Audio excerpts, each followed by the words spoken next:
no particular order. My husband lost his job and tuned into his inner Dalai Lama. He would not be earning anything for 2 years as he retrained as a counsellor. Oh, joy. The kids entered the twister of adolescence at exactly the same time as their grandparents were taking what might charitably be called a second pass at their own childhood. My mother-in-law bought a chainsaw with a stolen credit card. That's not as funny as it sounds. After recovering from a heart attack, my own mum lost her footing and broke her hip. I worried I was losing my mind, but it was probably just hiding in the same place as the car keys and the reading glasses and the earring and those concert tickets. In March, it's my 50th. No, I will not be celebrating with a party, and yes, I probably am scared to admit that I am scared or apprehensive. I'm not quite sure what I am, but I definitely don't like it.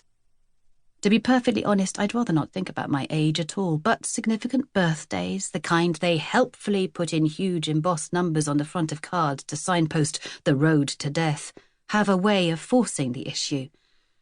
They say that 50 is the new 40, but in the world of work, my kind of work anyway, 50 may as well be 60 or 70 or 80. As a matter of urgency, I need to get younger, not older. It's a question of survival.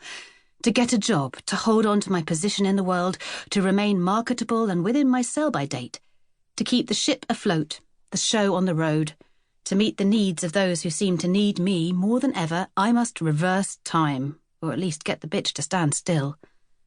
With this goal in mind, the build-up to my half-century will be quiet and totally uneventful. I will not show any outward sign of the panic I feel. I will glide towards it serenely. No more sudden swerves or bumps in the road. Well, that was the plan. Then Emily woke me up. 1. Bats in the Belfry. September. Monday, 1:37 a.m. Such a weird dream. Emily is crying. She's really upset. Something about a belfry. A boy wants to come round to our house because of her belfry. She keeps saying she's sorry, it was a mistake, she didn't mean to do it. Strange. Most of my nightmares lately feature me on my unmentionable birthday having become totally invisible and talking to people who can't hear me or see me. But we haven't got a belfry, I say. And the moment I speak the words aloud, I know that I'm awake. Emily is by my side of the bed, bent over as if in prayer or protecting a wound. "Please don't tell Daddy," she pleads. "You can't tell him, Mummy." "What? Tell him what?" I fumble blindly on the bedside table and my baffled hand finds reading glasses, distance glasses, a pot of moisturiser and 3 foil sheets of pills before I locate my phone. Its small window of milky metallic light reveals that my daughter is dressed in the Victoria's Secret candy pink shorty shorts and camisole I foolishly agreed to buy her after one of our horrible rows. "What is it, Em? Don't tell Daddy what?" No need to look over to check that Richard's still asleep. I can hear that he's asleep.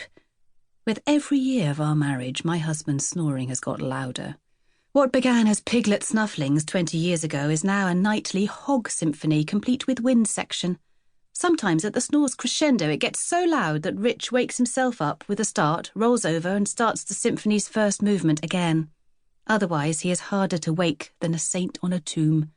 Richard had the same talent for selective nocturnal deafness when Emily was a baby, so it was me who got up 2 or 3 times in the night to respond to her cries, locate her blankie, change her nappy, soothe and settle her, only for that penitential playlet to begin all over again.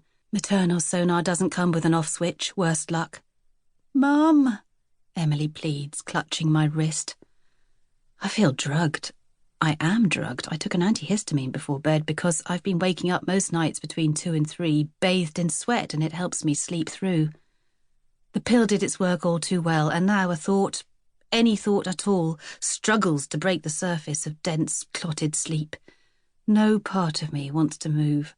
I feel like my limbs are being pressed down on the bed by weights. "Mom, please." God, I am too old for this. "Sorry, just give me a minute, love. Just coming." I get out of bed onto stiff, protesting feet and put one hand...